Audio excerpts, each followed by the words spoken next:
ਜਿਹੜਾ ਇਹ ਭਾਰਤ ਹੈ ਇਹ ਹਰ ਰੋਜ਼ ਪਾਕਿਸਤਾਨ ਨੂੰ ਬੰਗਲਾदेश ਨੂੰ ਤੇ ਪੂਰੇ ਖਿੱਤੇ ਦੀਆਂ ਔਰਤਾਂ ਦੇ ਹਕੂਕ ਆਜ਼ਾਦੀ ਇਜ਼ਹਾਰੇ ਰਾਏ ਜਮਹੂਰੀਅਤ ਸੁਣਨ ਚ ਕਿੰਨਾ ਭਲਾ ਲੱਗਦਾ ਕੰਨਾਂ ਨੂੰ ਇਹਦੇ ਬਾਰੇ ਚ ਨਾ ਲੈਕਚਰ ਦਿੰਦਾ ਹੈ।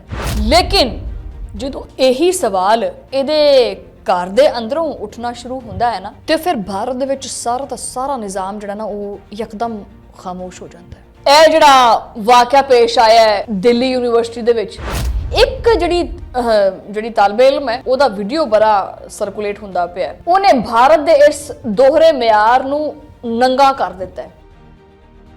ਇੱਕ ਕੁੜੀ ਖੁੱਲੇਆਮ ਸਰੇਆਮ ਕਹਿੰਦੀ ਪਈ ਹੈ ਕਿ ਉਹਨੂੰ ਹਿਰਾਸਾ ਕੀਤਾ ਗਿਆ ਉਹਦੇ ਤੇ ਦਬਾਅ ਪਾਇਆ ਗਿਆ ਔਰ ਜਦੋਂ ਉਹਨੇ ਆਵਾਜ਼ ਚੁੱਕੀ ਤੇ ਉਹਨੂੰ ਇਨਸਾਫ ਦੇਣ ਦੀ ਬਜਾਏ ਸਿਸਟਮ ਦੇ ਵਿੱਚ ਉਹਨੂੰ ਲਿਆ ਕੇ ਖੜਾ ਕਰਦਾ ਕਿ ਸਾਨੂੰ ਤੂੰ ਜਵਾਬ ਦੇ।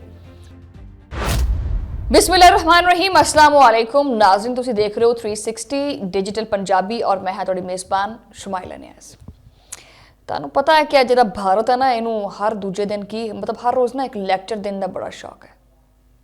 वो लैक्चर की गल करनी है इस व्लॉग दे विच ते व्लॉग शुरू करते हैं। ये व्लॉग शुरू करते हैं जनाब और ये है कि जिहड़ा ये भारत है ये हर रोज़ पाकिस्तान नू बांग्लादेश नू ਤੇ ਪੂਰੇ ਖਿੱਤੇ ਦੀਆਂ ਔਰਤਾਂ ਦੇ ਹਕੂਕ ਆਜ਼ਾਦੀ ਇਜ਼ਹਾਰੇ ਰਾਏ ਜਮਹੂਰੀਅਤ ਸੁਣਨ ਚ ਕਿੰਨਾ ਭਲਾ ਲੱਗਦਾ ਕੰਨਾਂ ਨੂੰ ਇਹਦੇ ਬਾਰੇ ਚ ਨਾ ਲੈਕਚਰ ਦਿੰਦਾ ਹੈ। ਲੇਕਿਨ ਜਦੋਂ ਇਹੀ ਸਵਾਲ ਇਹਦੇ ਘਰ ਦੇ ਅੰਦਰੋਂ ਉੱਠਣਾ ਸ਼ੁਰੂ ਹੁੰਦਾ ਹੈ ਨਾ ਤੇ ਫਿਰ ਭਾਰਤ ਦੇ ਵਿੱਚ ਸਾਰਾ ਦਾ ਸਾਰਾ ਨਿਜ਼ਾਮ ਜਿਹੜਾ ਨਾ ਉਹ ਇੱਕਦਮ ਖਾਮੋਸ਼ ਹੋ ਜਾਂਦਾ ਹੈ। ਦਿਫਾ ਜਿਹੜਾ ਨਾ ਇਹਦਾ ਉਹ ਕਾਫੀ ਹੱਦ ਤੱਕ ਬੁਜ਼ਦਲ ਹੋ ਜਾਂਦਾ ਹੈ। ਇਹ ਜਿਹੜਾ ਵਾਕਿਆ ਪੇਸ਼ ਆਇਆ ਹੈ ਦਿੱਲੀ ਯੂਨੀਵਰਸਿਟੀ ਦੇ ਵਿੱਚ ਇੱਕ ਜਿਹੜੀ ਤਾਲਬੇ ਇਲਮ ਹੈ ਉਹਦਾ ਵੀਡੀਓ ਬੜਾ ਸਰਕੂਲੇਟ ਹੁੰਦਾ ਪਿਆ ਠੀਕ ਹੈ ਉਹਨੇ ਭਾਰਤ ਦੇ ਇਸ ਦੋਹਰੇ ਮਿਆਰ ਨੂੰ ਨੰਗਾ ਕਰ ਦਿੱਤਾ ਹੈ। ਇੱਕ ਕੁੜੀ ਖੁੱਲੇਆਮ ਸਰੇਆਮ ਕਹਿੰਦੀ ਪਈ ਹੈ ਕਿ ਉਹਨੂੰ ਹਿਰਾਸਾ ਕੀਤਾ ਗਿਆ ਉਹਦੇ ਤੇ ਦਬਾਅ ਪਾਇਆ ਗਿਆ ਔਰ ਜਦੋਂ ਉਹਨੇ ਆਵਾਜ਼ ਚੁੱਕੀ ਤੇ ਉਹਨੂੰ ਇਨਸਾਫ ਦੇਣ ਦੀ ਬਜਾਏ ਸਿਸਟਮ ਦੇ ਵਿੱਚ ਉਹਨੂੰ ਲਿਆ ਕੇ ਖੜਾ ਕਰਦਾ ਕਿ ਸਾਨੂੰ ਤੂੰ ਜਵਾਬ ਦੇ। ਉਹਨੇ ਲੋਕਾਂ ਕੋਲੋਂ ਜਵਾਬ ਮੰਗੇ ਇਦਾਰਿਆਂ ਕੋਲੋਂ ਜਵਾਬ ਮੰਗੇ ਉਸ ਯੂਨੀਵਰਸਿਟੀ ਕੋਲੋਂ ਜਵਾਬ ਮੰਗੇ ਲੇਕਿਨ ਬਜਾਏ ਉਹਨੂੰ ਜਵਾਬ ਦੇਣ ਦੇ ਉਹਦੇ ਉੱਤੇ ਹੀ ਇਲਜ਼ਾਮ।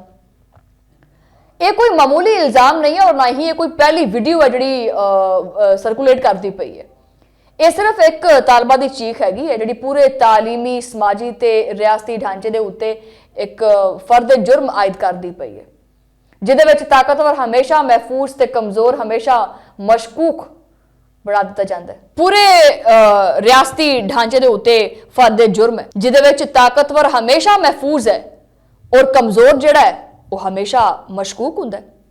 ਸਵਾਲ ਇਹ ਨਹੀਂ ਕਿ ਇਲਜ਼ਾਮ ਸਾਬਤ ਹੋਇਆ ਜਾਂ ਨਹੀਂ, ਸਵਾਲ ਇਹ ਹੈ ਕਿ ਭਾਰਤ ਦੇ ਵਿੱਚ ਇੱਕ ਲੜਕੀ ਨੂੰ ਇਨਸਾਫ ਵਾਸਤੇ ਟਿਕਟੌਕ या इंस्टाग्राम का सहारा क्यों लेना पैंदा पे। अगर दिल्ली यूनिवर्सिटी वाकई एक महफूज इदारा हुंदी अगर दिल्ली यूनिवर्सिटी दे विच शिकायत दा निजाम वाकई काम करदा पिया हुंदा ते की एक तालिब इल्म नूं अपनी इज्जत अपनी तालीम और अपना मुस्तकबिल ये सारा कुछ दाऽ ते ला के ओनू वीडियो सोशल मीडिया ते पाउणी पैंदी लोकां नूं दसना पैंदा। भारत दे विच मसला ये नहीं है कि वाकियात नहीं हुंदे, मसला सिर्फ ये है कि जदों हुंदे है ना तो पूरा सिस्टम ना ऐ रल मिल के ना उस मुतासरा नूं चाहे जिद्दां भी मुतासर होवे उस मुतासरा नूं खामोश करन वास्ते लग जांदा है। सब तो पहले लड़की दे अल्फाज दे उत्ते शक हुंदा उहदे किरदार दे उत्ते सवाल हुंदा फिर ये बहस कि उन्हें तरीका दुरुस्त इख्तियार नहीं कीता यानी जुल्म करन वाले बाद च ते मजलूम पहले कटारे च खड़ा हुंदा है। ये सोच है भारत दी ठीक है। भारत नूं औरतां वास्ते दुनिया के खतरनाक तरीन ममालिक दे विच खड़ा करदी है सोच लेकिन फिर भी भारत दुनिया नूं इखलाकियात दा सबक दिंदा है बेटी पढ़ाओ बेटी बचाओ नारी शक्ति नारी उत्थे जलीलो रुसवा होंदी फिरदी ते इन्हां दा भारतीय मीडिया वेख लो पहले है यही वीडियो ना यकीन करो मैं तुहानूं लिख के देनी है इत्थे काफ़ी जिहड़े शलारू कल दे हैगे मेरी वीडियो थले कमेंट कुमेंट पाते रहंदे हैगे। यही वीडियो अगर पाकिस्तान की किसी लड़की की यूनिवर्सिटी की होंगी ना तो इस टाइम चीका कुका मारते हुए ना सारे इंडियन मीडिया ने जो ना वो इस वीडियो के उत्ते गल करनी सी कि पाकिस्तान दे विच आ हो गया एक जज्बाती किस्म का ड्रामा बना के पेश करना सी इन्होंने ठीक है। ये भारत का असल चेहरा है जिथे दी सोच की कीमत कौमीयत के उत्ते तय होंदी है। बहरहाल इस बारे च भी आख्या जा रहा है कि इस लड़की ने बाजाबता तौर पर एक शिकायत जी है वो क्यों नहीं की।